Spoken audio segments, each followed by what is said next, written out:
kenapa ini sampai terjadi ke tadi itu saking marahnya, tapi hanya ke beberapa anggota DPR itu saja.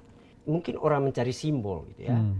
Ketika kita bicara DPR dengan gagalannya seperti itu, muncul orang-orang seperti Sahroni, seperti Eko, Uya Kuya. Kenapa kemudian mencari orang di luar negeri sana untuk menggerakkan rakyat yang kecewa dengan pemerintahannya sendiri? Jadi buat saya sih terlalu jauh kemudian mencari aktor intelektual sampai ke luar negeri gitu ya.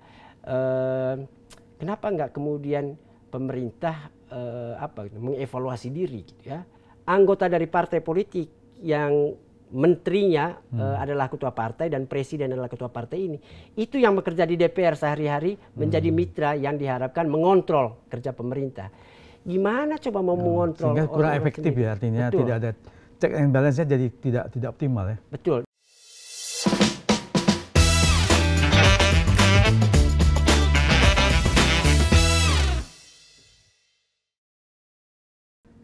Selamat datang di SR On, Edi Sharing Discussion bersama saya di Wijaya.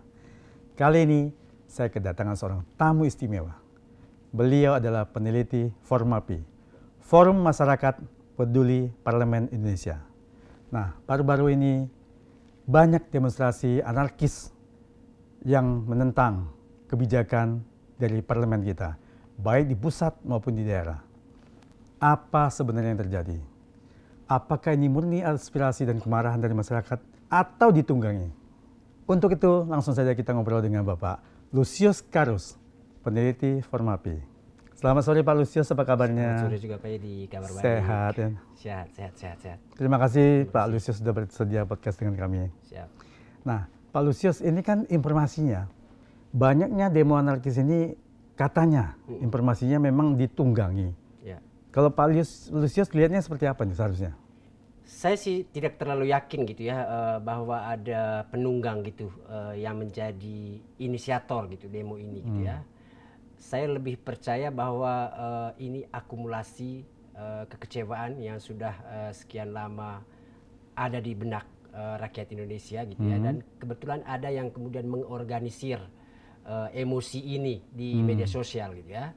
Saya nggak tahu apakah di media sosial ini orang yang kemudian bagian dari penunggang itu atau tidak gitu ya. Tapi kan boleh saja gitu, dia punya kepentingan tertentu, terus mengajak untuk membuat satu gerakan gitu ya. Tapi lalu ditangkap oleh siapapun yang kemudian mengakses media sosial. Jadi tidak semua yang kemudian bergerak karena inisiatif yang dilakukan oleh orang tertentu di media sosial itu untuk turun ke jalan, itu kemudian orang-orang yang ditunggangi atau orang-orang yang digunakan oleh kelompok tertentu untuk kepentingan tertentu gitu ya. Jadi saya lebih percaya ini sesuatu yang lebih banyak kemudian disebabkan oleh pemerintah itu sendiri gitu. Jadi kalau mau cari siapa otak intelektual di balik demo ini, saya justru lebih percaya otaknya itu ya pemerintah ini yang parlemen nih, pemerintah dan parlemen ya. Kita bicara kalau pemerintah parlemen ini ya mungkin kegagalan mereka yang sekian lama dilihat oleh publik itu yang lebih banyak menggerakkan orang untuk datang. Bahwa ada yang kemudian masuk menjadi kelompok yang ingin mengambil manfaat tertentu dari gerakan masyarakat ini, ya wajar-wajar saja gitu ya. Banyak orang atau banyak kelompok politik gitu ya di negara ini yang tentu setiap saat membangun strategi untuk kemudian mendapatkan kekuasaan. Memanfaatkan situasi itu. Memanfaatkan situasi itu mereka gitu. Jadi ya wajar-wajar saja itu kalau ada kemudian orang yang jadi bisa saja terjadi itu ya. Bisa saja terjadi, dan karena memang ya ini orang-orang yang kita tahu dari berbagai macam latar belakang. Kita juga tidak bisa kemudian mengecek kepentingan mereka masing-masing itu apa. Tapi yang kemudian kelihatan mempersatukan orang-orang ini adalah emosi yang sama. Dan emosi yang sama ini tentu saja terhadap DPR gitu ya. Karena semuanya pada awal demonstrasi ini semuanya terarah ke DPR. Kenapa DPR? Ya mereka adalah wakil rakyat. Orang yang harusnya menyambungkan rakyat dengan kekuasaan ya DPR itu gitu. Tapi ketika jembatan ini kemudian tidak bisa diharapkan atau tidak memadai untuk fungsinya sebagai penyambung aspirasi masyarakat itu, wajar saya kira ketika kemudian rakyat mengadu atau datang ke DPR-nya gitu. Malah membuat demonstrasi ya. malam yang berakibat demonstrasi. anarkis dan korban jiwa. Betul. Saya kira sih selama ini kan memang demonstrasi terkait banyak ketidakpuasan yang dialami oleh masyarakat memang diarahkan ke DPR, dan saya kira itu sudah tepat gitu sesuai dengan konsep demokrasi gitu ya. Mereka yang mewakili rakyat yang harusnya kemudian menyuarakan apa yang menjadi Aspirasi keresahan rakyat. atau aspirasi rakyat itu, disitulah kegagalannya selama ini gitu ya. Karena itu kalau rakyat ramai-ramai datang menuntut ke DPR, itu memang tempatnya dan sudah tepat gitu ya. Bahwa ada kemudian yang menunggangi itu lalu menyebarkan pergerakan ini untuk Melalui kepentingan-kepentingan medsos ya. lain, saya kira ya itu nggak bisa juga kita cegah gitu ya. Jadi artinya kesimpulannya Pak Lusius adalah awal mulanya demonstrasi ini adalah memang gerakannya dari masyarakat sendiri yang sudah terakumulasi kemarahannya segala macam, kekecewaannya, tetapi di tengah jalan ada yang susup menunggangi. Betul. Seperti ya, itu. Betul. Inisiatif awalnya mungkin saja juga orang yang digunakan oleh kelompok tertentu. Dia menyebarkannya di media sosial ya, dengan tagar-tagar untuk mengajak orang turun ke jalan berdemonstrasi gitu ya. Tapi orang yang kemudian datang karena ajakannya itu tidak selalu kemudian orang yang sudah dipakai oleh kelompok yang sama gitu ya, kelompok yang ingin menunggangi ini gitu ya. Jadi bisa saja dari awal juga ini memang sudah by design gitu ya. Tapi orang-orang yang kemudian tergerak oleh ajakan itu bisa jadi dengan emosinya sendiri-sendiri, dan emosi itu yang terbaca gitu ya. Kemarahan yang sama ke DPR itu yang terbaca, yang lebih banyak kemudian menggerakkan orang gitu ya. Bahwa ada satu dua kelompok yang kemudian memang sejak awal punya misi tertentu gitu ya, punya agenda tertentu, yaitu dia, kita hidup di dunia yang sangat terbuka, dunia dengan kemajuan teknologi informasi seperti sekarang ini, banyak hal yang kita perlu pelajari lagi, termasuk mungkin seperti yang terjadi sekarang ini gitu ya. Gerakan dimulai dari media sosial, gerakannya mungkin sejak awal diinisiasi untuk kepentingan politik tertentu, tapi di sana rakyat dengan caranya sendiri menanggapi itu karena punya emosi yang sama terhadap situasi. Tapi meskipun polisi memeriksa dan menyampaikan di media pemberitaan bahwasanya ditunggangin dan dibayar ada yang 62.500 sampai 200.000 katanya per orang untuk demonstrasi itu. Betul, itu bisa saja gitu ya, bisa saja mungkin sejak awal juga ada kelompok atau ada orang memang yang datang ke sana juga karena dibayar gitu ya.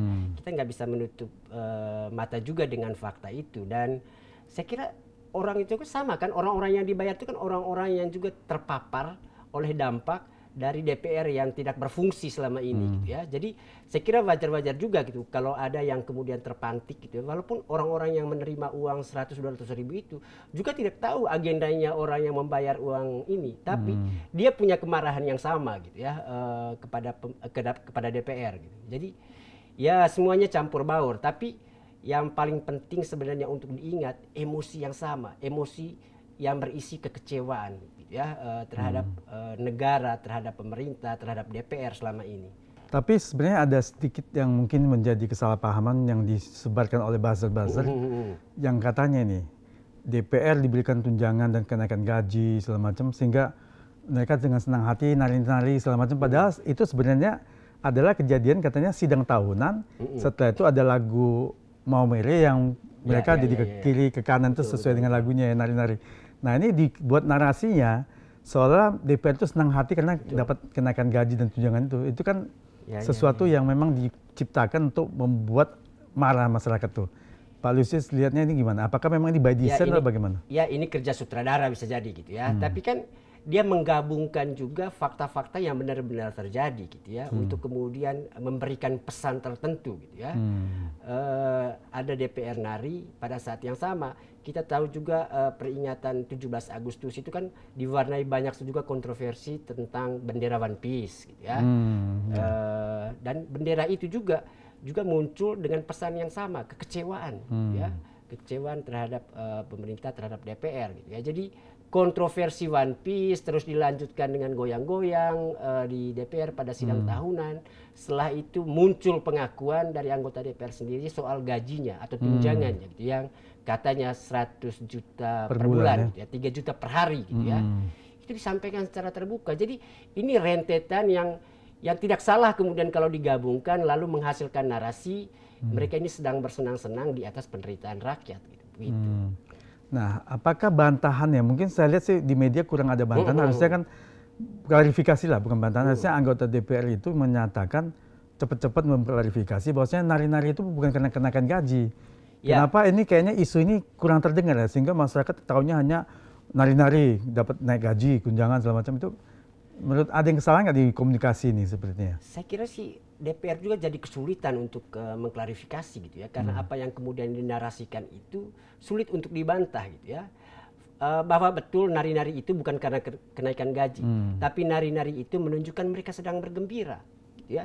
Itu satu situasi yang betul berlawanan dengan situasi rakyat yang banyak yang sedang menderita gitu. Jadi saya kira itu ironi gitu ya, ironi yang sengaja saya kira diambil orang untuk menunjukkan ada yang tidak beres gitu ya dari DPR kita gitu. Jadi saya kira sih wajar-wajar saja. Dan ketakutan DPR untuk mengklarifikasi bisa dipahami karena semua yang kemudian diduga atau divonis publik itu ya nampak benar gitu ya. Mereka menari betul, mereka bergembira betul gitu ya. Tapi juga betul bahwa banyak rakyat yang menderita. Ya, tapi kan momennya harus di tempat momen-momen berbeda yang artinya dinarasikan, digabung menjadi sesuatu yang betul jadi sih. kesannya negatif. Ya, itu kan cara orang untuk kemudian menyampaikan pesan sebenarnya gitu ya. Mengambil klip-klip gitu, ada yang nari-nari, ada yang menderita gitu. Lalu disatukan untuk membuat pesan tertentu gitu ya. Jadi tidak salah juga sebagai pendidikan politik gitu ya. DPR yang mungkin kan ini hanya mencari apa sih gambar yang tepat atau video yang tepat untuk menunjukkan ada ironi antara DPR sebagai wakil rakyat dengan rakyatnya. Orang kebetulan menemukan ada video DPR massal bergoyang-goyang gitu ya. Dan pada saat yang sama rakyat juga massal gitu mengalami satu situasi yang tidak memuaskan secara perekonomian itu yang membuat mereka kecewa. Nah, gitu. satu hal lagi tentang ada anggota parlemen kita yang menyampaikan bahasanya mungkin yang kasar ya terhadap masyarakat yang melakukan demo, yang menuntut supaya DPR dibubarkan, sehingga bahasa kata-kata itu yang tambah lagi memicu kemarahan dari masyarakat. Apakah memang anggota parlemen kita ini ada yang salah dalam berkomunikasi publik menurut Pak Lusius? Saya kira si DPR secara kelembagaan itu memang punya kelemahan serius di soal komunikasi gitu ya. Di samping soal kinerja mereka memang yang memang kalau Formapi selalu bilang buruk gitu ya, produksi legislasinya, pengawasannya maupun dalam pelaksanaan fungsi anggaran gitu ya. Tapi soal komunikasi ini juga satu hal gitu ya, dan ini menjadi semakin buruk di beberapa periode terakhir gitu ya, ketika kemudian DPR lebih mementingkan kerja-kerja dalam kelompok koalisinya ketimbang kemudian dia menunjukkan dirinya sebagai wakil rakyat gitu ya. Itu komunikasinya menjadi terganggu betul gitu kan.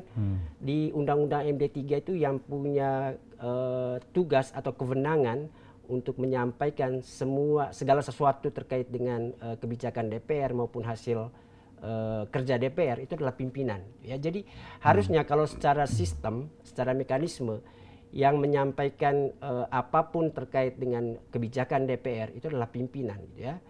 Nah kan sudah mulai tidak baik ketika kemudian semua anggota diizinkan untuk ngomong. Muncullah orang seperti Saroni yang omongannya itu justru melukai rakyat gitu ya. Jadi saya kira sih betul memang ada persoalan di komunikasi, tapi itu lebih banyak menggambarkan ada yang sistem di DPR itu tidak berjalan secara semestinya. Kan mestinya sistem di DPR itu didasarkan pada Undang-Undang MD3 dan tata tertib. Ya. Tata tertib sudah membagi dengan baik siapa melakukan apa. Gitu, ya. Jadi kalau kemudian ada ribut-ribut di publik terkait dengan pernyataan anggota DPR, itu pasti ada sistem yang tidak jalan. Gitu. Pimpinannya gagal untuk kemudian menyampaikan informasi terkait dengan apa yang terjadi di DPR. Tapi ini kan kenapa demonya ini ya sampai anarkis ke DPR terus menjarah rumah-rumah anggota DPR yang salah satunya ada Ahmad Saroni, ada Eko Patrio, Uya Kuya, Nafa Urba, sampai bahkan merembet ke Menteri Keuangan ini kan. Nah ini kira-kira cuman untungnya saja masyarakat banyak mengatakan penjarahan ini terfokus hanya ke sana, tidak ke tetangga-tetangganya, tidak ke arah SARA. Kenapa ini sampai terjadi ke tadi itu saking marahnya, tapi hanya ke beberapa anggota DPR itu saja? Mungkin orang mencari simbol gitu ya. ketika kita bicara DPR dengan gagalannya seperti itu, muncul orang-orang seperti Sahroni, seperti Eko, Uya Kuya yang merepresentasikan gitu ya wajah lembaga gitu ya, wajah DPR yang tidak berdaya, wajah DPR yang berkinerja buruk, wajah DPR yang masih terus saja melakukan korupsi ya. Lalu melalui beberapa orang ini kemudian representasi kegagalan lembaga itu diperlihatkan ke publik gitu ya. Jadi kenapa kemudian mereka yang jadi sasaran, saya kira karena itu juga. Tapi gitu kalau ya. Pak Ahmad Saroni kan karena beliau mengatakan sesuatu yang menyakiti tadi kan. Betul. Tapi kalau yang lainnya kan sepertinya kan cuma kelihatan nari-narinya, tapi nggak mengatakan Tapi sesuatu. ada juga pernyataan klarifikasi mereka yang justru memicu kemarahan publik juga, ya. Misalnya si Uya Kuya kan mengatakan kami kan artis, sudah punya rumah dan gajinya lebih tinggi sebelum di kami kan anggota artis, jadi DPR ya. biasa aja goyang-goyang begitu gitu ya. Eko juga kan entah saya lupa pernyataannya, tapi ada juga respon awalnya setelah orang kemudian mempersoalkan goyang-goyang itu gitu ya.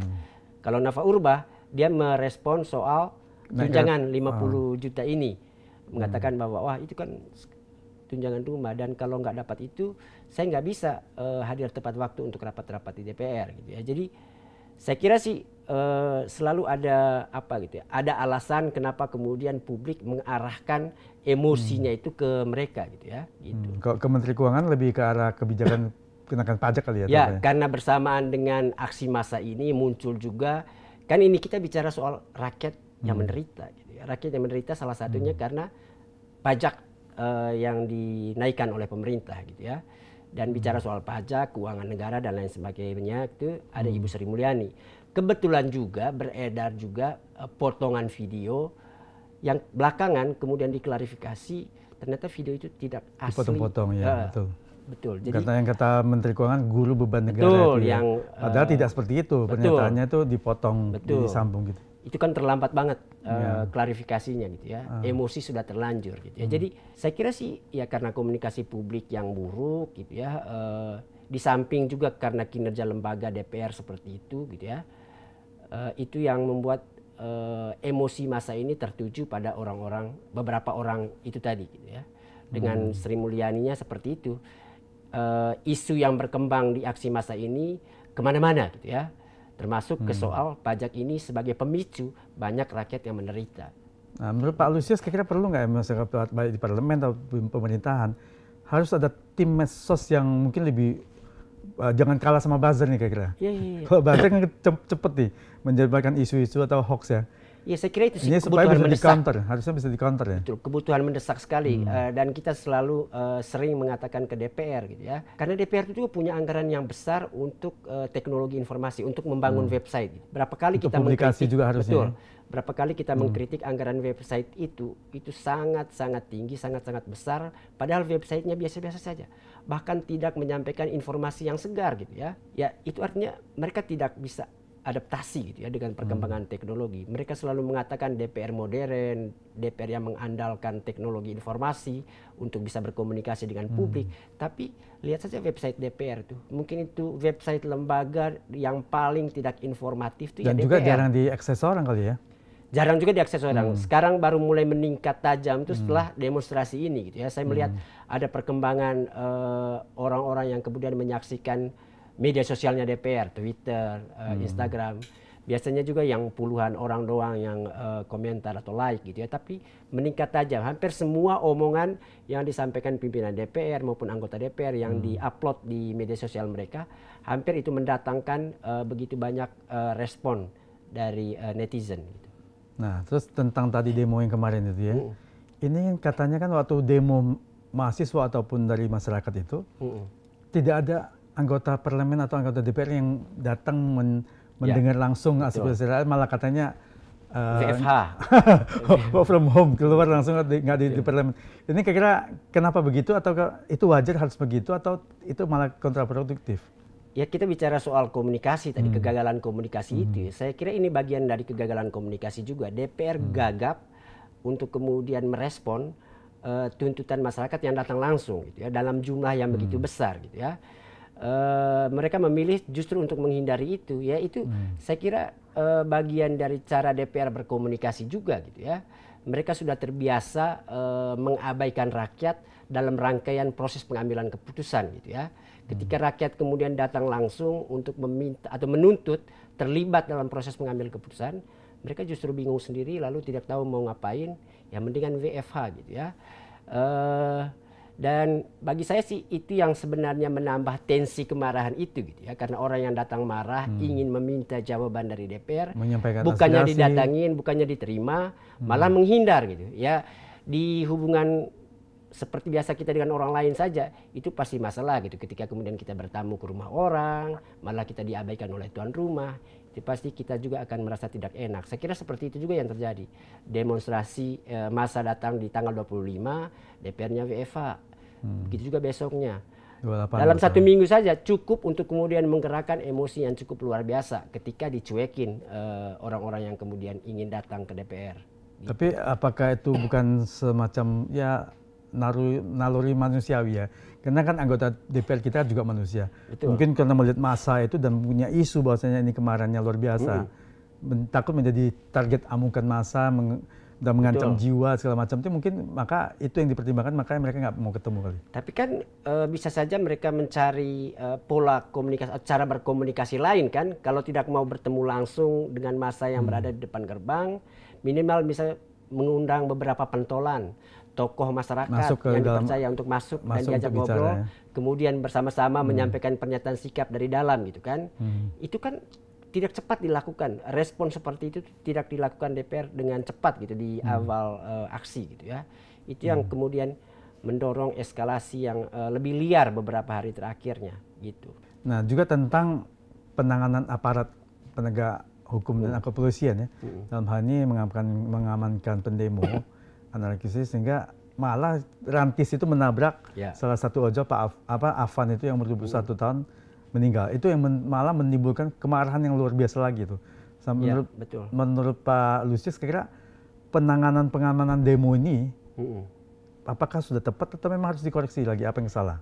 Saya kira sih sudah dari dulu kita punya masalah yang sama gitu ya.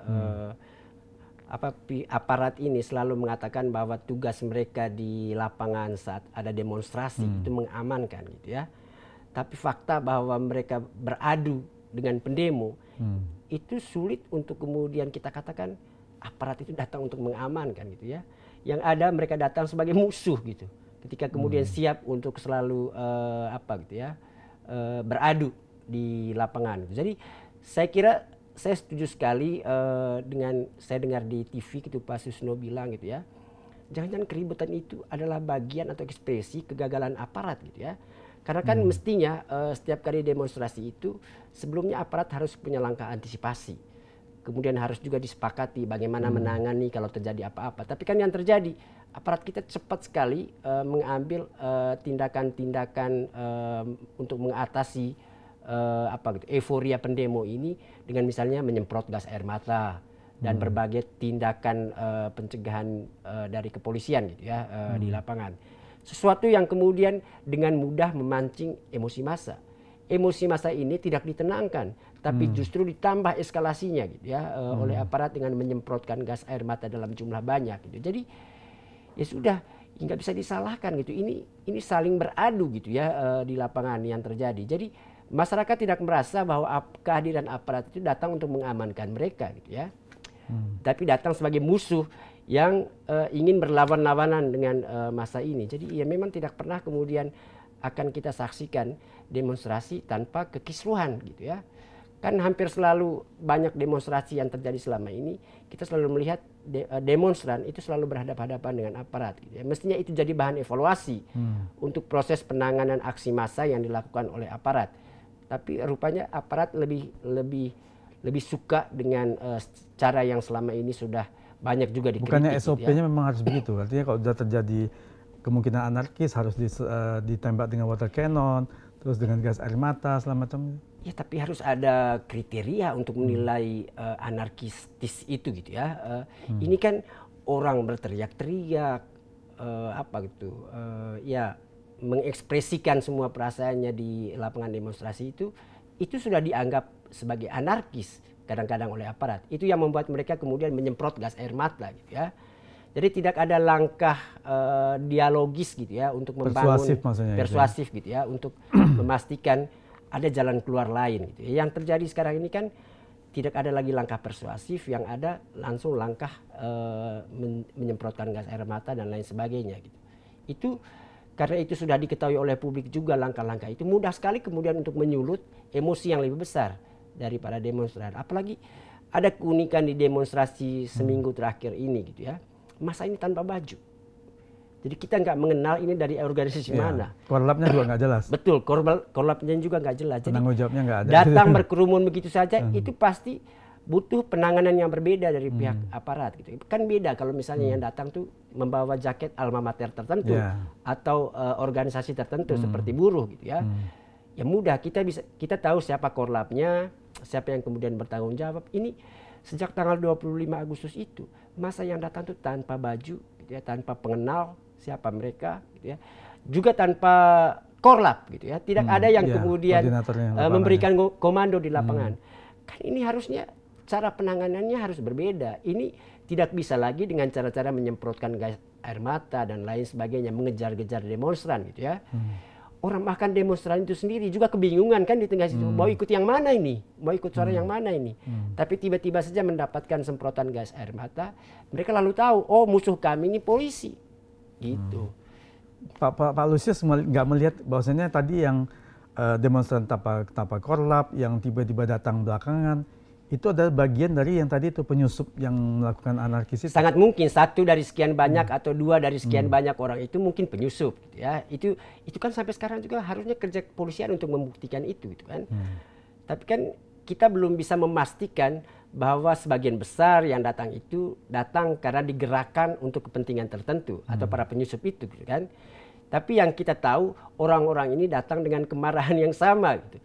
Ya, karena kebetulan datang ke DPR dan kita tahu betul memang sejak awal demonstrasi ini diinisiasi di media sosial untuk ke DPR karena tunjangan mereka yang naik itu gitu ya. Jadi saya kira sih ya bisa saja ada penyusup, ada penunggang gelap gitu ya, tapi fakta bahwa mereka itu tidak dikenali gitu ya. Itu massa atau rakyat yang datang begitu saja mau menyampaikan aspirasi. Katakanlah bahasa positifnya seperti itu. Kan harusnya ya kalau polisi ini mengetahui bahwa ini rakyat dan tidak mewakili kelompok tertentu gitu ya, mewakili rakyat secara umum, harusnya kan penanganannya juga mesti berbeda karena tidak ada koordinator. Jadi ini pendekatannya harus ke massa juga berarti. Jadi hindari cara-cara yang bisa membuat massa kebingungan dan cepat terpantik untuk melakukan aksi balasan gitu ya ke aparat. Itu yang saya kira tidak cukup diantisipasi oleh aparat kita gitu, sehingga menggunakan cara-cara yang lama, cara-cara yang biasa mereka gunakan saat menghadapi demonstran untuk massa yang susah dikendalikan seperti ini. Nah, Pak Lusius, ada lihat nggak kelemahan dari intelijen kita? Karena kan harusnya kalau ada penyusup, ada yang menunggangin, kerja intelijen ini kan harusnya udah bisa mencium bahwasanya itu ada sesuatu sehingga bisa dilakukan pencegahan-pencegahan. Apakah memang ini Pak Lusius melihat ini ada kelemahan di situ? Saya kira sih itu sudah pasti lah ya, bahwa bahkan aparat sendiri tidak bisa membaca gerakan-gerakan ini dari awal. Kan kalau betul ini ada penunggang dan ini sudah muncul melalui media sosial gitu ya, beberapa hari sebelumnya bahkan minggu gitu ya. Kan mestinya intelijen harus sudah bisa membaca dong siapa otaknya gitu. Kan mudah saja. Punya akun bisa dilacak siapa yang kemudian melakukan ini pertama kali gitu ya. Lalu ya mencari tahu dong untuk membuat langkah pencegahan yang baik gitu ya. Kan kalau itu tidak terjadi, tiba-tiba ada ledakan massa seperti ini, ya otomatis yang harus bertanggung jawab juga ya kegagalan para intelijen itu untuk membaca prakondisi dari aksi massa ini gitu. Nah tapi kan kita lihat nih ya sampai memakan banyak korban nih. Kalau nggak salah di demo seluruh Indonesia ini ada 10 orang yang menjadi korban jiwa. Dari korban demonstran ya? Iya, korban demonstran kan 10 orang yang meninggal. Terus 1042 orang yang luka-luka. Nah ini dari aparat ini belum ada berita nih. Aparat kita apakah ada yang luka meninggal kan kita belum. Ada yang luka atau mereka tidak mau. Ya kita kan belum dapat kabarnya ya.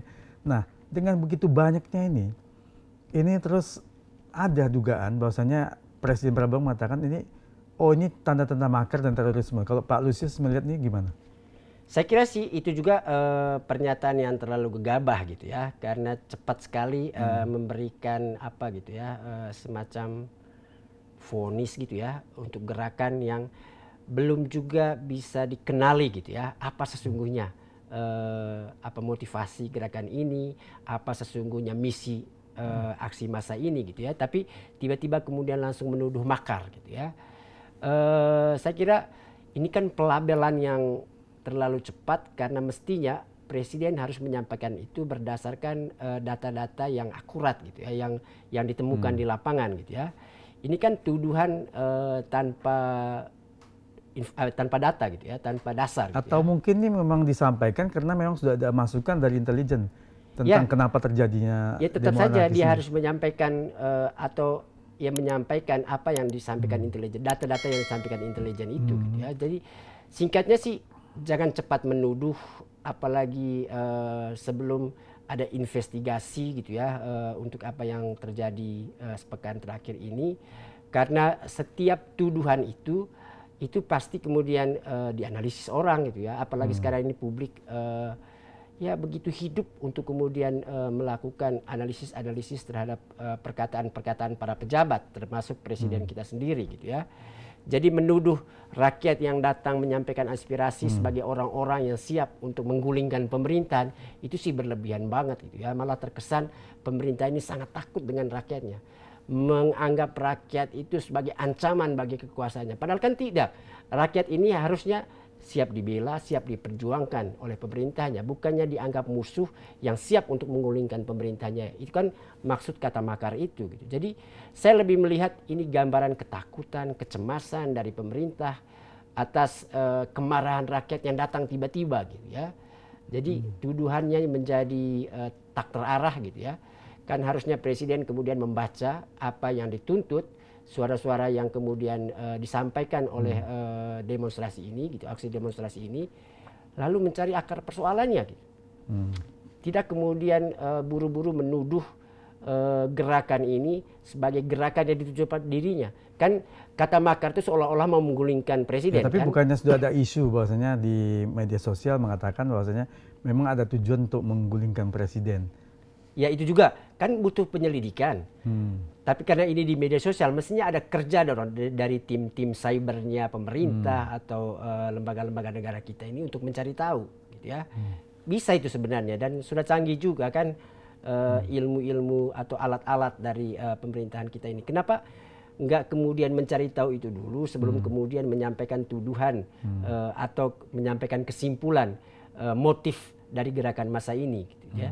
Gitu. Atau mungkin ini ya, mungkin hanya semacam strategi komunikasi supaya pendemo ini lebih hati-hati lagi, jangan macam-macam nanti dituduh makar nih. Ya, itu sehingga lebih bisa masuk akal. meredam aksi demo yang anarkis tadi sehingga teredam gitu. Mungkin ada trik itu nggak? Itu lebih masuk akal, walaupun kalau itu dianggap sebagai strategi komunikasi, itu strategi komunikasi yang paling buruk gitu ya, karena melabelkan orang-orang yang sedang memperjuangkan sesuatu dengan label yang berlawanan sama sekali, itu sih hanya akan memantik kemarahan berikutnya. Tapi gitu bisa ya. nggak memang tujuannya itu bukan kepada rakyat yang mengaspirasikan keinginannya untuk kebaikan parlemen, tapi kan memang di situ ada penyusup. Betul. Penyusup yang menunggangin ini yang itu mungkin ditujukan untuk itu kali presiden mengatakan. Ya harusnya sih jelas gitu ya, kalau datanya jelas gitu ya. Kalau dia tidak mengatakan itu secara jelas, itu artinya dia sendiri pun masih ragu gitu ya dengan kebenaran dari, kalau bisa misalnya dia punya informasi dari intel-intelnya, ya itu pun saya kira masih perlu diuji. Tapi kan yang keluar itu begitu umumnya disampaikan gitu ya oleh presiden, lalu semua orang kemudian merasa bahwa setiap gerakan yang mereka lakukan di depan DPR itu dianggap sebagai upaya untuk menggulingkan pemerintahan yang resmi. Jadi saya kira berlebihan sih ya. Boleh saja itu sebagai dugaan kali ya. Dan itu yang membuat sebenarnya pemerintah dan aparat bekerja lebih keras untuk membongkar apa sesungguhnya yang terjadi. Tapi kalau belum sampai pada kesimpulan akhir, ya jangan sampaikan dulu ke publik. Karena itu strategi komunikasi yang benar dari pemerintah untuk menghindari kegaduhan gitu ya. Kalau informasinya belum pasti, belum valid gitu ya, jangan disampaikan dulu, karena itu akan menimbulkan pro kontra lagi di tengah masyarakat. Bukannya ini sepertinya ya, melihat setelah presiden menyampaikan ini adalah makar dan terorisme, kan artinya demonya langsung mereda dan sudah bisa diatasi. Apakah memang tadi trik tadi misalnya, contohnya kalau misalnya itu adalah trik dalam berkomunikasi, malah berhasil berarti? Saya kira sih mereda itu istilahnya kan belum akhir, ya. Reda berarti masih akan ada gelombang berikut gitu ya.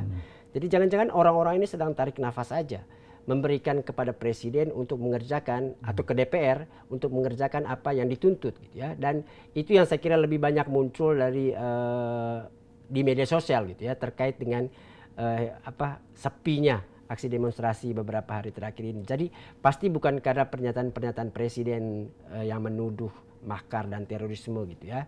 Tapi ini lebih ke cooling down gitu ya. Ada 10 yang sudah menjadi korban. Tentu kita tidak menginginkan ada korban berikutnya. Perjuangan berikutnya harus lebih tersistematisasi gitu ya. Ada misi yang jelas, ada kelompok yang jelas. Jangan seperti yang kemarin lagi. Bukannya tadi ada rencana demo dari mahasiswa yang diundur terus dibatalkan akhirnya? Ya. Apakah Pak Lusius melihat nih mahasiswa kita ini lebih bijak karena mengambil sesuatu keputusan demi kepentingan yang lebih besar? Saya kira itu bisa bisa kita katakan begitu sih. Saya kira bukan cuma mahasiswa, hampir semua elemen yang ingin berpartisipasi dalam demonstrasi ini memilih untuk kemudian menenangkan diri gitu ya setelah melihat eskalasi massa yang luar biasa, khususnya berhadapan dengan aparat gitu ya. Kalau ini tidak segera di cooling down dulu, ini bisa akan tambah parah. Itu artinya tidak benar yang dikatakan bahwa ini ada makar. Ya.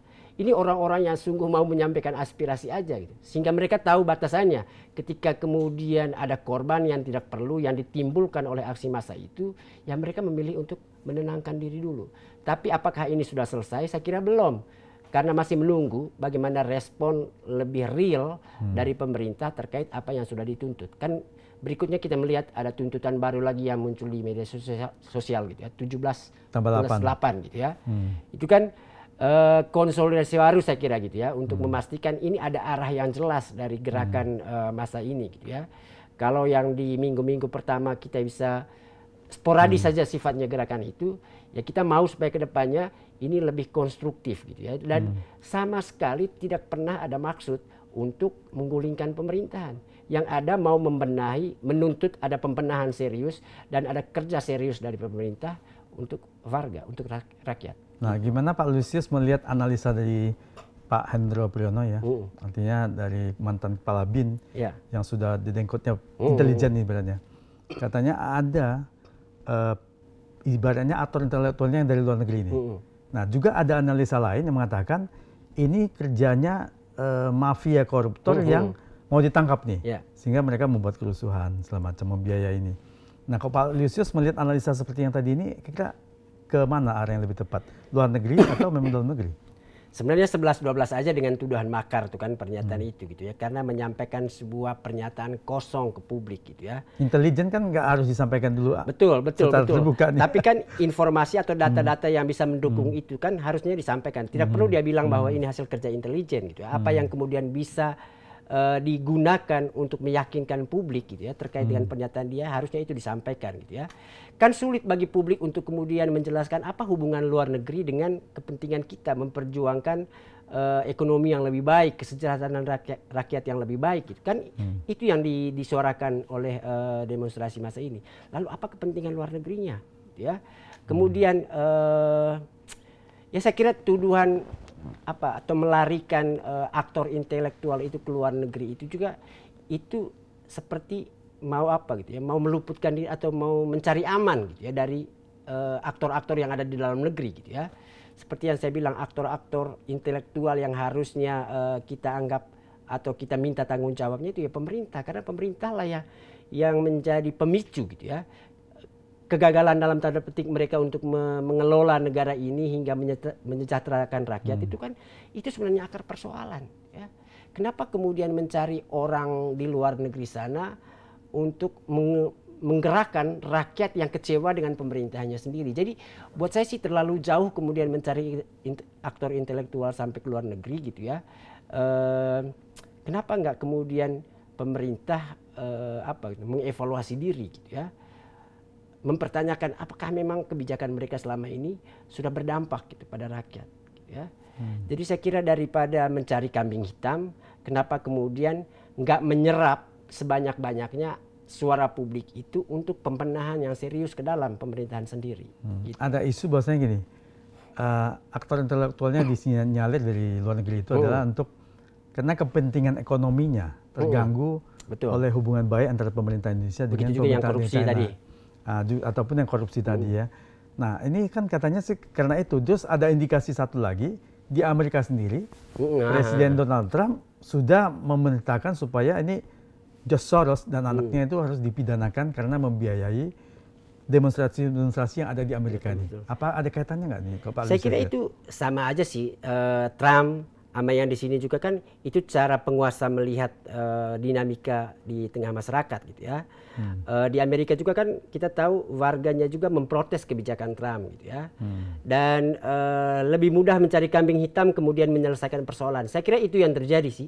Pemerintah lebih suka untuk mencari kambing hitam untuk apa yang terjadi ketimbang kemudian membenahi pemerintahannya untuk apa yang kemudian diharapkan oleh publik atau oleh rakyat itu gitu ya. Dan pola yang digunakan Trump kebetulan sama dengan yang kita gunakan di sini. Jadi saya merasa sih dua-duanya sama-sama keliru gitu ya untuk kemudian melihat akar persoalan gitu ya. Mereka bukannya karena ada indikasi sehingga disampaikan seperti itu. Bisa saja kan kita sejak awal tadi bilang selalu mungkin ada kelompok-kelompok penunggang yang punya kepentingan tertentu. Bisa jadi mantan koruptor, bisa jadi pebisnis yang terganggu, bisa jadi juga ada agen asing yang punya kepentingan dengan Indonesia, gitu juga di Amerika. Yang gitu bisnis dan ekonominya terganggu gitu bisnis ya. Semua orang bisa memakai kok gerakan massa ini untuk kepentingan masing-masing gitu. Tapi itu tidak kemudian menghilangkan akar persoalan. Ada situasi atau kondisi rakyat yang sedang tidak dijamin oleh pemerintahnya sendiri, khususnya terkait dengan lapangan kerja, terkait dengan pendapatan per kapita gitu ya. Kan itu situasi-situasi nyata yang harusnya diakui oleh pemerintah sebagai sebuah ekspresi kegagalan mereka gitu ya. Tapi bukannya mengakui itu, minta maaf pada rakyat, mereka justru mencari kambing hitam untuk dilemparkan seluruh persoalan atau kesalahan yang terjadi gitu. Jadi artinya Pak Lusius melihat negara kita ini kelemahannya adalah sebenarnya akar permasalahan di dasar di rakyat itu ada dengan parlemen, dengan pemerintah. Nah, cuman karena ini masalahnya timbul, dimanfaatkan oleh pihak-pihak ketiga yang menunggangi kan. Betul. Berarti artinya akar permasalahannya harus diselesaikan pemerintah dulu, sehingga tidak bisa dijadikan alat lagi untuk ditunggangi. Ya, saya kira itu yang kita tuntut sejak awal gitu ya. Melihat cara pemerintah, cara DPR merespon aksi massa ini, mereka cenderung mencari aktor intelektual lah, mencari siapa yang menunggangi lah gitu ya. Mereka tidak pernah mau menyadari apa yang kemudian disuarakan oleh publik itu sebagai cermin gitu ya, untuk kemudian berbenah gitu. Itu yang saya kira yang kegagalan utama dari pemerintah merespon aksi massa ini gitu ya. Mereka buru-buru menuduh makar, menuduh teroris, ada aktor intelektual dari luar negeri, ketimbang kemudian melakukan rapat massal gitu di istana atau di DPR untuk menyusun strategi. Dan akhirnya kan DPR melakukannya itu kemarin. Pak Dasko memimpin rapat dengan mengundang perwakilan mahasiswa, kemudian sambil menjanjikan atau berkomitmen gitu ya, mereka mau membenahi DPR itu secara total gitu ya, dipimpin oleh Ibu Puan sendiri. Walaupun itu terlambat sekali gitu. Korban sudah 10 gitu ya. Kenapa tidak sejak awal meredam aksi massa ini dengan membangun komitmen itu dengan masa yang datang gitu. Nah, tentang salah satu tuntutan masyarakat yang minta DPR dibubarkan. Nah, ini kan sebenarnya menyalahi konstitusi karena trias politika kita kan memang ada eksekutif, yudikatif, legislatif. Dan ini tetap harus ada DPR-nya. Kalau pendapat Pak Prof. Mahfud MD, artinya DPR itu daripada dibubarkan tetap ada meskipun buruk kinerjanya. Menurut Pak Lusius gimana? Saya kira pertama ini ekspresi. Tidak ada lagi lebih tinggi untuk diekspresikan daripada pernyataan bubarkan DPR gitu ya.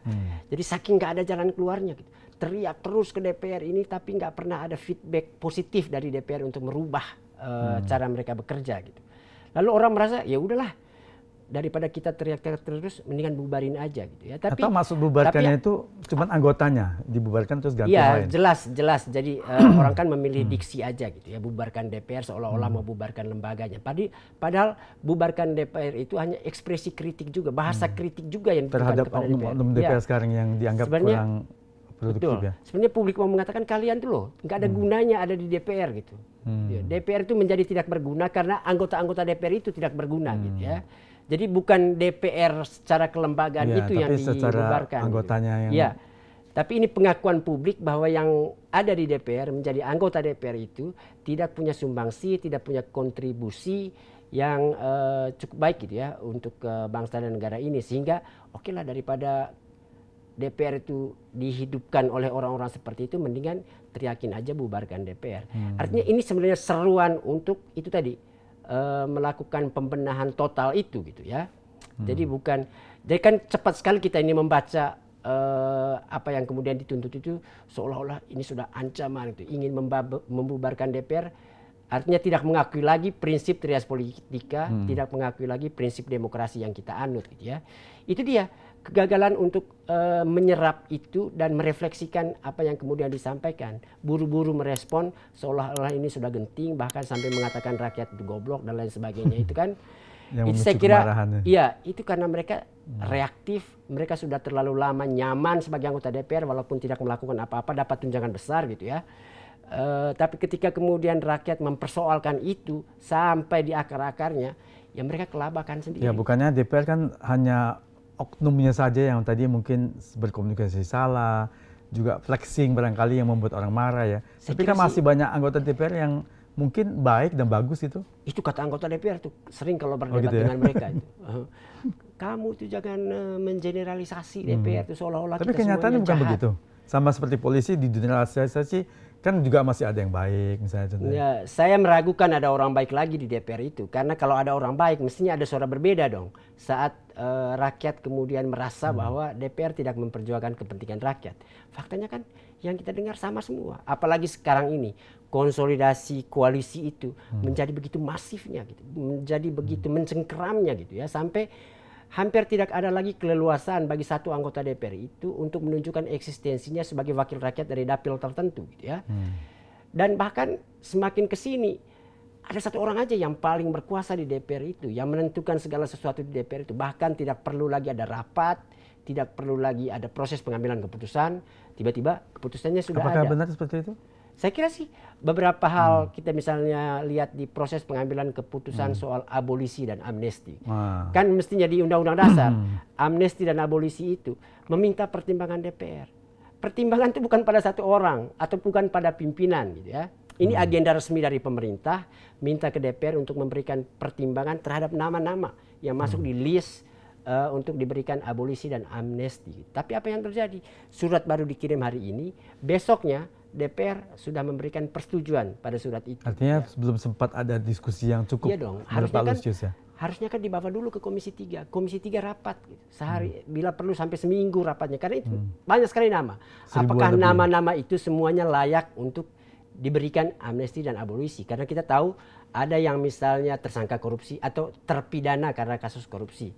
Kita tahu kasus korupsi ini extraordinary crime selalu diulang-ulang oleh penegak hukum kita gitu ya. Itu artinya kejahatan luar biasa yang harusnya juga dihukum secara luar biasa gitu. Kalau sudah dihukum secara luar biasa, kejahatannya luar biasa, tidak layak banget untuk kemudian buru-buru dikasih pengampunan. Apa nggak dilihat case by case, karena terpidana korupsinya ini kan dilihat apakah dia mencuri uang negara atau kalau kejadiannya kan cuma nyogok 400 juta misalnya, bukan ngambil uang negara. Mungkin itu bukan pertimbangan, ataupun kasus Tom Lembong yang mungkin tidak terbukti dia memperkaya diri sendiri, mungkin itu menjadi pertimbangan. Ya, itu kan yang harusnya membuat surat ini harus dibicarakan secara panjang lebar oleh komisi yang terkait dengan penegak hukum di DPR, yaitu Komisi 3 ya.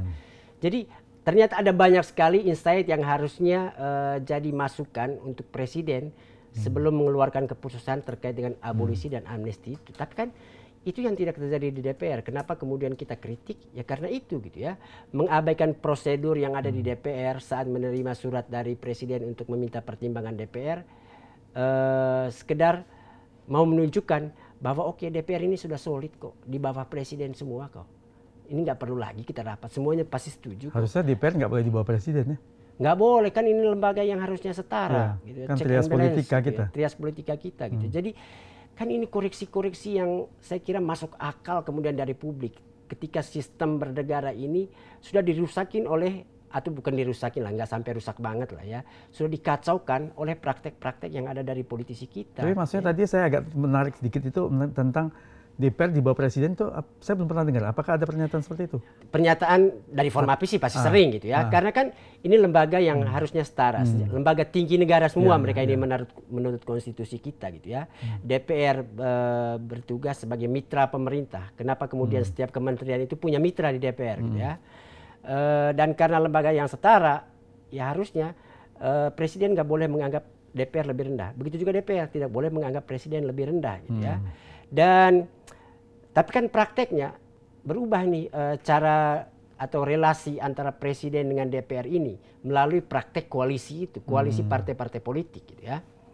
Melalui koalisi inilah operasi, kan kita tahu betul koalisi yang ada di Indonesia itu koalisi untuk mendukung atau mencalonkan presiden dan wakil presiden. Karena tidak ada oposisi.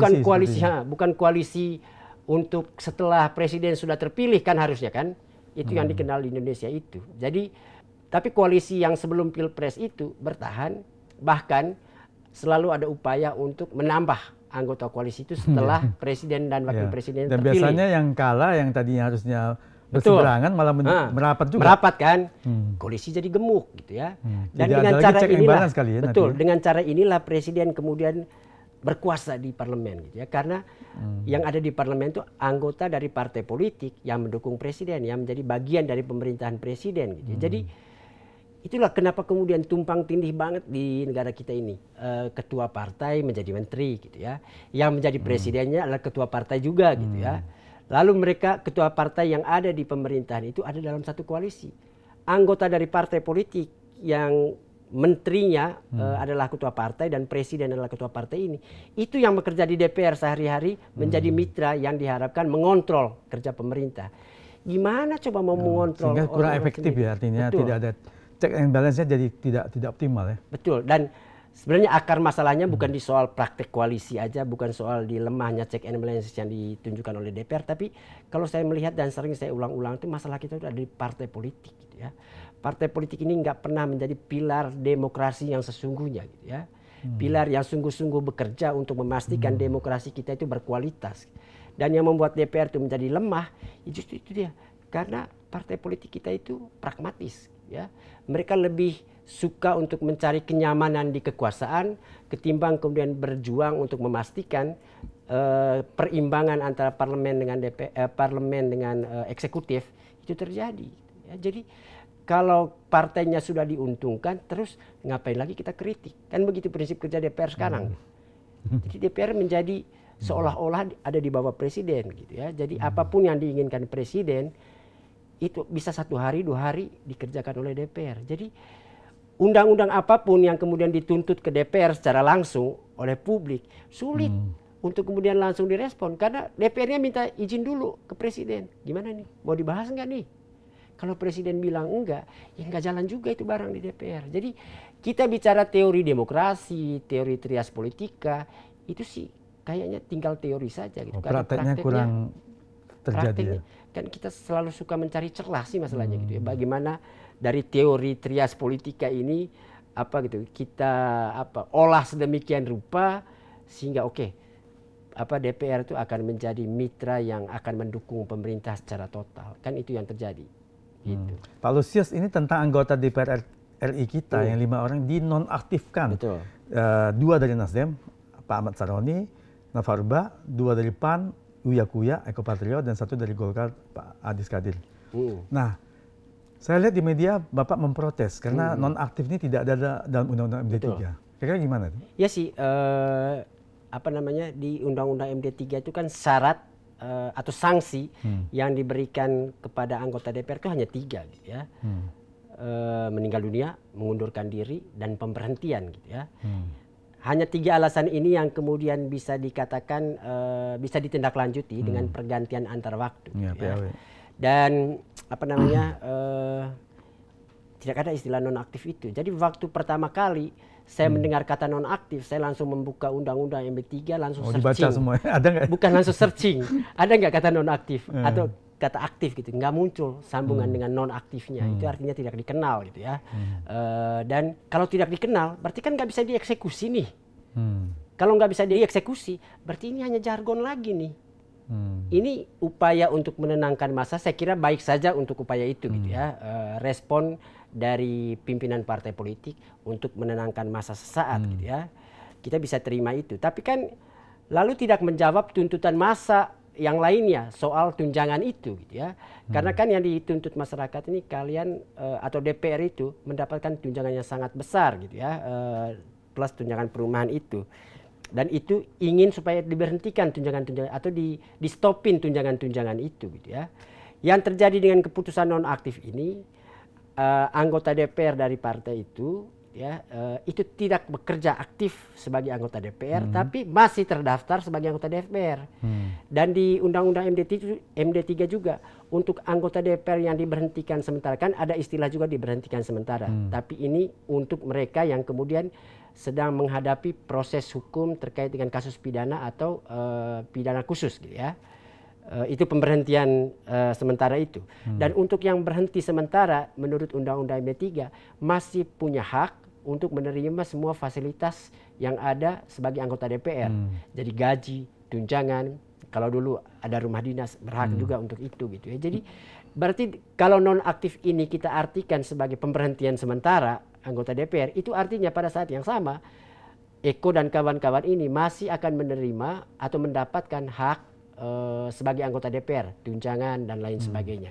Itu yang saya kira saya katakan ya tidak menjawab. Jadi pertama dia mau menenangkan massa gitu ya, tapi tidak menjawab apa yang justru jadi kritikan utama dari masyarakat soal tunjangan itu. Nah, kalau tunjangan diberikan kepada orang yang tidak bekerja, itu tambah melukai lagi. Nah, bukannya mungkin setelah Bapak protes itu ataupun masyarakat memprotes, kan akhirnya ketua fraksi partai masing-masing akhirnya mengusulkan meminta supaya diberhentikan pembayaran gaji dan tunjangan. Itu juga kita perlu uji nih, karena kan yang akan mengeksekusi ini di DPR untuk mencairkan gaji dan lain sebagainya itu kan bukan pimpinan DPR, bukan pimpinan partai, ini sekjen. Kalau semuanya hanya diucapkan gitu ya, apalagi diucapkan di media untuk merespon tuntutan publik, tapi tanpa kemudian ada hitam di atas putih supaya sekjen bisa mengeksekusi gajinya tidak dicairkan gitu ya. Ya jadi sia-sia juga. Jadi kita perlu bukti nyata nanti. Menunggu ya, kita menunggu hasilnya kira-kira dibayar enggak ya? Apakah nanti betul tidak dicairkan? Kan sekjen itu berdasarkan data, berdasarkan bukti. Kalau tidak ada permintaan tertulis nggak bisa dihilangkan gitu ya? Ya, dan kembali lagi kalau mau supaya mereka tidak menerima gaji dan tunjangan, berarti jangan nonaktif dong, berhentikan tetap. Karena itu yang paling masuk akal ketika orang-orang itu diberhentikan secara tetap oleh partai politik, otomatis DPR akan memproses PAW karena partai sudah mengatakan memecat, tidak menjadi kadernya dia lagi orang ini gitu ya. Jadi kenapa nggak rubah saja jenis keputusannya gitu, bukan nonaktif tapi berhentian tetap. Sesuai Undang-Undang MD3. Betul. Jadi mereka mau mengeksekusi tidak memberikan gaji dan tunjangan, tapi pada saat yang sama mereka menggunakan istilah nonaktif. Tetap saja bermasalah dari sisi gitu ya, penggunaan kata-kata itu untuk eksekusi lebih lanjut di DPR soal gaji dan tunjangan gitu. Karena nggak sesuai dengan Undang-Undang MD3 ya? Nggak sesuai dengan Undang-Undang MD3 dan juga ada kata-kata seperti itu ya? Betul.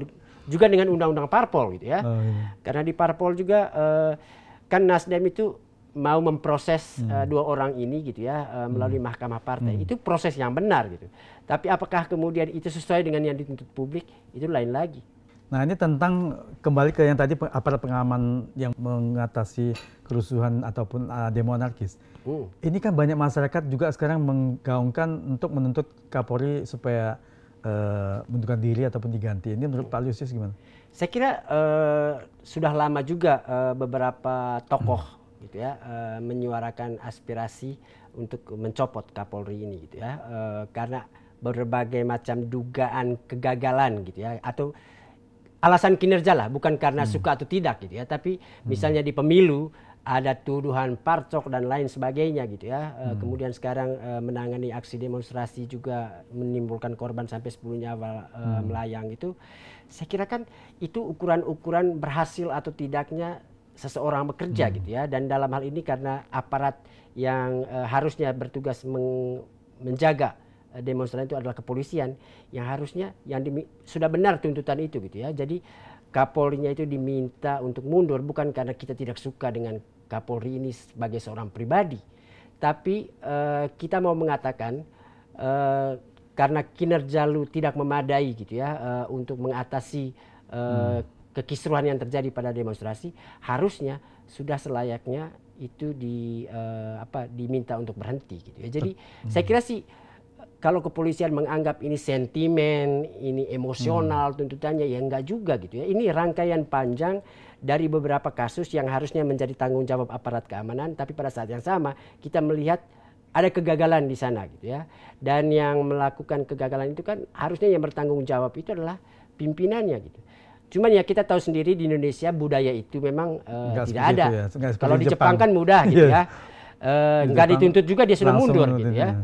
Jadi ini memang soal, tapi saya kira saat orang kemudian menuntut itu atau mengatakan itu, ya Polri jangan baperan gitu ya menanggapi itu gitu ya. Karena itu evaluasi atas kinerja mereka. Mereka itu lembaga negara, lembaga yang juga harus dievaluasi oleh publik kinerjanya. Kalau ada orang yang menuntut supaya Kapolri mundur, itu artinya ada yang tidak memadai atau ada yang tidak puas dengan kinerja kepolisian. Nah, Pak Lusius, bukannya Pak Kapolri sudah memberikan statement bahwasanya beliau sebagai pembantu presiden, tergantung presiden nih, hak prerogatif presiden. Kalau minta berhenti diganti ya siap katanya. Itu sih pemecatan kalau mengharapkan presiden yang bekerja untuk kemudian menyerap aspirasi publik yang menuntut dia mundur gitu ya. Tuntutan publik itu mundur, itu artinya meminta Kapolri untuk merenungkan kerja-kerja kepolisian di bawah pimpinannya ini yang oleh publik kemudian dianggap gagal. Lalu ya mestinya kalau dia mengakui kegagalan itu, harusnya sikap paling tepat dari dia itu, pertanggungjawaban paling tepat itu ya mengundurkan diri gitu ya. Tapi itu dia kembali lagi, ini Indonesia. Jadi tidak ada ruang untuk menyadari kesalahan gitu untuk pejabat kita gitu ya. Bagi mereka semua tindakannya benar gitu ya. Jadi berhasil semua gitu. Sehingga meminta orang-orang yang merasa dirinya sudah berhasil untuk mundur itu kacau. Tidak ada dalam kamus para elit kita gitu ya. Jadi saya kira kita bukan Jepang memang yang pimpinannya sangat sangat amanah gitu ya, mengemban tugas untuk kepentingan pelayanan publik gitu ya. Tapi saya kira suara-suara ini harus tetap dipelihara gitu ya. Mungkin bukan sekarang efeknya atau dampaknya, kita berharap ke anak-anak kita, ke generasi kita yang akan datang, itu harus sudah mulai ada kesadaran gitu di kalangan para pemimpin kita untuk kemudian mengambil alih tanggung jawab saat lembaganya itu dikatakan gagal oleh publik gitu ya. Jadi kalau publik sudah merasa gagal, harusnya kan pelayanan publik itu sudah terganggu ya. Bagaimana mungkin kemudian orang yang melayani publik, orang yang kemudian oleh publik dianggap gagal, kan di situ rancunya gitu ya. Kenapa kemudian kita minta atau publik meminta Kapolri itu mundur, karena publik mengevaluasi kinerja kepolisian di bawah pimpinan Kapolri ini tidak mampu atau tidak memadai untuk mengatasi banyak persoalan keamanan gitu. Jadi harusnya Kapolri itu menyadari itu gitu. Kalau menyadari itu, yang kemudian muncul itu bukan menunggu keputusan dari presiden gitu ya. Muncul dari hati nuraninya, muncul dari pribadinya. Bahwa karena saya gagal, saya dianggap gagal, itu artinya saya nggak punya lagi cukup legitimasi untuk melayani publik. Publik sudah tidak percaya saya. Jadi Pak Kapolri lebih menunggu, sebenarnya bukan dalam kata pemecatan, tapi mungkin menunggu rotasi, mutasi yang kalau gitu secara kan, umum. Kan mungkin waktunya juga udah kalau gitu kan nggak ada gunanya ya lagi evaluasi publik ini kan. Artinya dia nggak menganggap penting banget catatan publik yang mengatakan dia gagal. Kalau menunggu proses yang normal, itu artinya semuanya normal. Dia nggak mengakui juga bahwa ada persoalan gitu dalam cara kepolisian menangani masalah keamanan dalam negeri. Jadi sebenarnya sih ini tuntutan kepada semua elit saja. Kebetulan polisi yang sedang jadi fokus sekarang ini. Tapi saya kira ke kementerian, ke pejabat-pejabat yang ada di negara ini harus sudah mulai ada dalam benak itu bahwa kalau lembaganya gagal melakukan sesuatu, yang menjadi ketua di situ atau pimpinan di situ harusnya yang pertama untuk bertanggung jawab karena moral, gagal gitu ya. Secara moral dia harus menyerahkan itu ke orang lain. Gitu. Nah, ini Pak Lusius kan sebagai peneliti Formapi, Forum Masyarakat Peduli Parlemen Indonesia ini. Nah, kira-kira apa pesan Bapak kepada generasi muda kita, milenial, Gen Z, supaya nanti suatu saat mereka jadi anggota parlemen ini harus seperti apa supaya bisa lebih mengakomodir kepentingan rakyat dan segala macam. Penelitian Bapak selama ini kira-kira apa itu? Saya tolong disampaikan mungkin ke generasi Gen Z Ya, kita dan saya kira kan milenial. Gen Z kita ini, generasi muda kita ini sudah terlalu mungkin terlalu asik dengan dunia baru ini ya, dunia dengan Dengan teknologi gadget ya? informasi, game online dan lain sebagainya gitu ya. Itu mungkin menjauhkan mereka dari isu-isu mendasar terkait dengan pelayanan publik, terkait dengan politik, terkait dengan demokrasi gitu ya. Demonstrasi kemarin itu membuktikan sebaliknya sih. Ternyata generasi muda kita tidak sepenuhnya apatis gitu ya.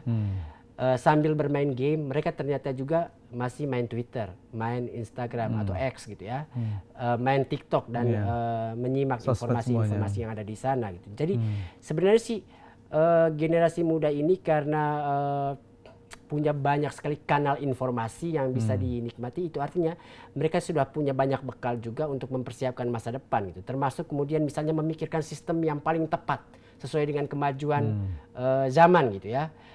Mungkin generasi muda sekarang ini sudah mulai merasa ini sudah ketinggalan ini demokrasi seperti yang kita jalankan sekarang, dan ya harusnya pengalaman kedepannya itu membuat mereka kemudian berpikir mungkin ada sistem lain atau cara lain mengelola bangsa ini yang sesuai dengan kemajuan zaman sekarang. Saya kira sih tidak.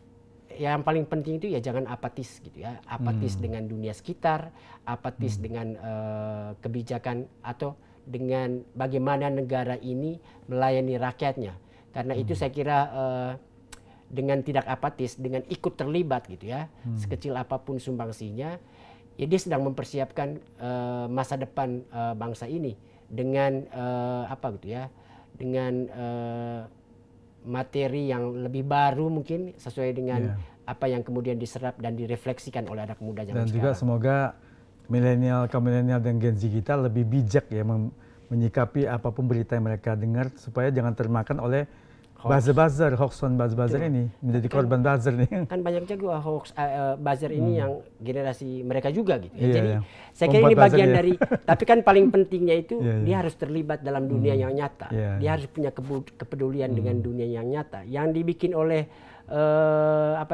buzzer itu kan ada di dunia maya, di dunia angan-angan kadang-kadang gitu ya. Jadi saya kira dengan terlibat di dunia nyata itu artinya bersentuhan langsung dengan kebutuhan yang dituntut untuk untuk tata kelola masyarakat yang lebih baik ke depannya. Dan itu tanggung jawab anak muda kita untuk memikirkan itu.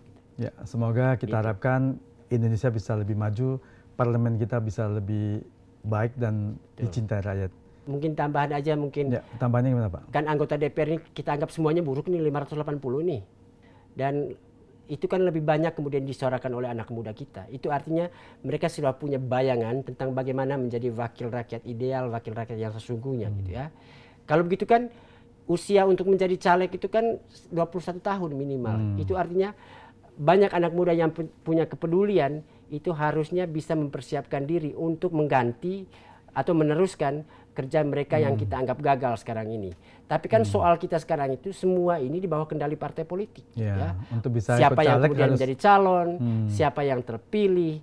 Yang terpilih pun akan sangat tergantung pada partai politik untuk kemudian melakukan hal-hal yang sebenarnya dia perjuangkan sebagai wakil rakyat. Karena itu saya kira penting juga kita ingatkan ke generasi muda kita, bagaimana kemudian memikirkan tata kelola partai politik ini ke depannya. Kita sudah berhadapan dengan partai politik yang tidak pernah mau berubah gitu ya. Mereka nyaman dengan kekuasaan yang mereka nikmati, dan karenanya bagi mereka teriakan perubahan dari publik itu adalah ancaman. Itu yang kita ingin rubah. Partai politik itu harus menjadi ruang yang sangat leluasa bagi warga negara untuk menyampaikan aspirasinya, ya, untuk memperjuangkan aspirasi. Kalau yang sekarang kan menghambat aspirasi ini partai politik ini. Mereka sudah punya aspirasi sendiri karena yang memiliki partai politik itu hanya 1-2 orang saja. Jadi ruang demokrasi di partai politik itu yang harus diperjuangkan oleh generasi muda. Walaupun di 1-2 tahun ke depan ini kita masih dikuasai oleh orang-orang yang sama di partai politik, tapi kita berharap generasi para pemilik partai politik yang ada sekarang ini sudah tidak lama lagi akan berakhir gitu ya. Ini saatnya generasi muda mempersiapkan generasi baru di partai politik kita. Jadi harus mulai diisi dengan gagasan-gagasan segar agar ada gunanya kita berpartai politik, dan juga ada gunanya partai politik menyumbangkan kadernya ke DPR DPR yang bekerja untuk rakyat. Gitu. Ya, kita harapkan semuanya bisa menjadi lebih baik ke depannya ya. Betul. Ya, terima Siap, kasih Pak Lusius Karus atas waktunya. Terima kasih podcast juga dengan Pak kami Edi. di SR On.